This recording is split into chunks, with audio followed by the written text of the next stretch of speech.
안녕하세요. 그리스도의 부활의 역사적 확실성을 다룹니다. 오늘 본문은 고린도전서 15장 1절에서 11절입니다. 2절.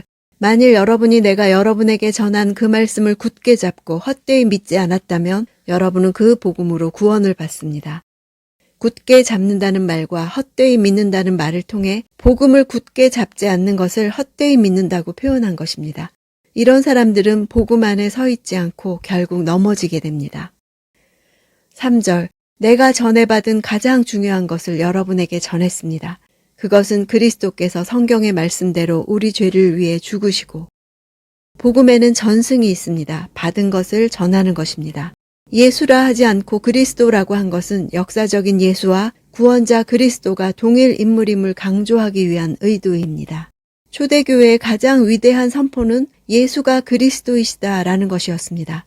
그리스도란 칭호는 기름 부음 받은 자를 뜻하는 히브리어 메시아를 헬라어로 직역한 것입니다. 머리에 기름 부어 세움 받은 하나님의 종들, 왕이나 제사장이나 선지자들이 메시아들인 셈입니다. 즉 메시아는 원래 기름 부어 세움 받은 자라는 보통 명사였습니다. 그래서 이사야는 고레스를 메시아라고 부르기도 한 것입니다. 그러나 유대인들은 다윗 왕조를 재건하고 이스라엘을 이방 민족들로부터 해방시킬 다윗의 씨를 하나님께서 종말에 일으켜 메시아로 세우리라고 기대했습니다.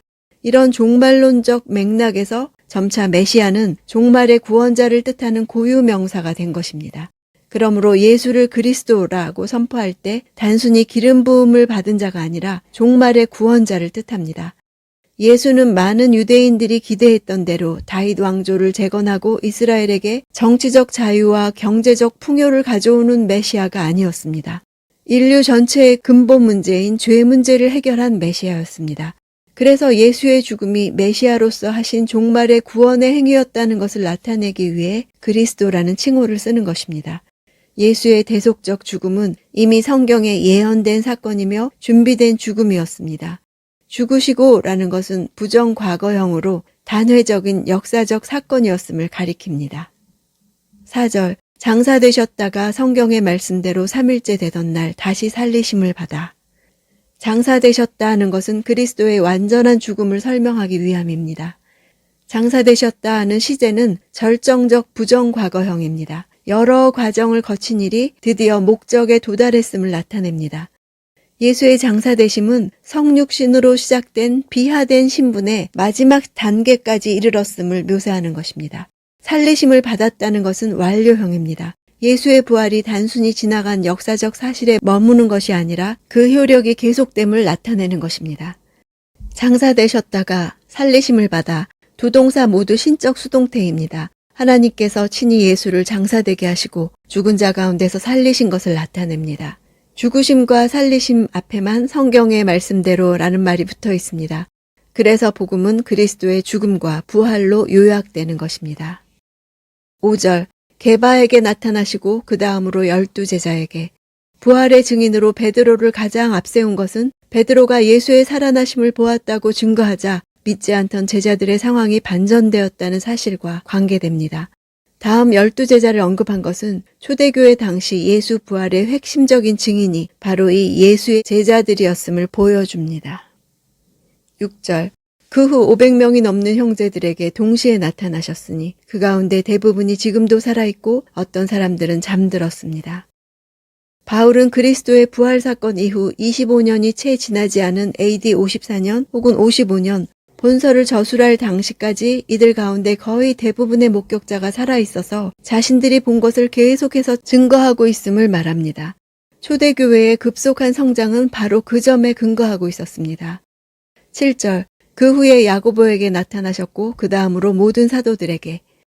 이 야고보는 예수의 동생 야고보로 봅니다.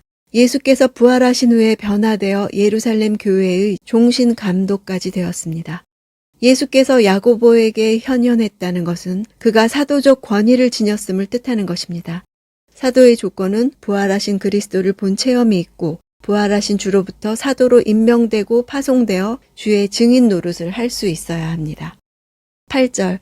마지막으로 달이 차지 못한 채 태어난 사람과 같은 내게도 나타나셨습니다. 자신을 다리 차지 못한 채 태어났다고 표현한 것은 바울이 예수를 따르는 자들을 핍박하다가 제일 뒤에 쳐져서 사도들의 집단에 비정상적으로 끼어들게 된 사실을 말하는 것입니다. 11절. 그러므로 나나 그들이나 우리가 이렇게 복음을 전파하고 있으며 여러분도 이렇게 믿었습니다. 나나 그들이라고 자신과 다른 사도들을 구분한 것은 자신보다 앞서 사도된 자들의 복음 선포 내용이나 자신의 선포 내용이 동일하다는 것입니다. 전파하고 있다는 것은 현재형을 쓰고 여러분도 믿었다는 것은 부정 과거형을 쓴 것은 바울을 포함한 사도들은 지금도 그리스도의 죽으심과 장사되심과 부활을 전하고 있다는 것입니다. 중요한 것은 과거에 그런 복음을 전수받았던 고린도 교인들로 하여금 이제 어떻게 할 것인가 하는 문제를 제기하고 있는 것입니다. 기독교는 세상에서 일어난 한 사건에 대한 기쁜 소식입니다. 그 사건 덕분에 세상은 결코 전과 같을 수 없습니다. 그것을 믿고 그대로 사는 사람들 역시 결코 전과 같을 수 없습니다. 그것이 부활 사건입니다. 바울이 이 주제를 편지의 마지막 주제로 다루는 것은 고린도인들로 하여금 하나님의 긴 이야기에서 자신들이 어디에 있고 또 자신들이 누구인지 이해하게 하려는 것입니다. 그것을 안다면 그들을 괴롭혀온 많은 문제들이 올바르게 파악될 것입니다. 하나님이 예수님의 죽음을 통해 친히 우리를 사셨고 예수님을 일으키셨듯이 우리 몸을 새 생명으로 일으키실 것이라면 우리 몸으로 무엇을 하며 살지는 중대한 문제입니다. 음란의 문제, 성만찬의 문제, 은사의 문제들이 빛 가운데서 다르게 보일 것입니다. 내 삶의 중심에 부활 사건이 있다면 내 삶도 결코 전과 같을 수 없습니다. 죽음에서 다시 일으키시고 영원히 지속될 생명을 주신 것입니다.